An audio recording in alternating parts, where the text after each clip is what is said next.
मेरे मौला वाह मेरे अल्लाह, सारे जहाना नू पाले पिया कल्ला, वाह मेरे मौला।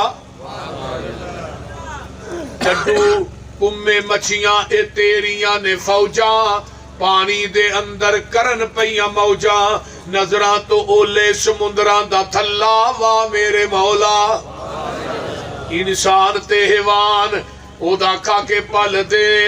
हवावां च ने उड़दे ज़मीन ते ने चलदे, पानियां दे विच मखलूक वसदी, बिना हत्था पैरा मच्छी तेज नसदी, कच्चू डड्डू केकड़े भी नहरी वसदे, पानी विच खेलदे ते पैरी नसदे, पानी दे वसिंदे वक्खो वक्ख शक्लां, गिनती तो बाहर दंग रहन अकलां, गोहा सप सानिया जमीन लब लई, खुडा च रिहाशी तस्कीन लब लई, खुडा च कमांदे किथों खांदे पींदे ने, अल्लाह जाने कीदा सुखा नाल जींदे ने। सुनो एक होर भी मिसाल सोहणियो, दसा अल्लाह पाक दा कमाल सोहणियो, लकड़ा च घुण ते सयूग पलदी, केड़ी जात उथे दाना पानी कलदी, मास खाने शेर बगयाड़ फिरदे,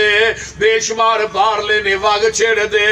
हाथी रिच बंदर अवारा वेख लाओ, किवें हुंदा इन्हां दा गुजारा वेख लाओ, लूंबड़ा ते सियाने जे पाइयां कोठियां, ओ भी नित खांदे यारो रज रोटियां।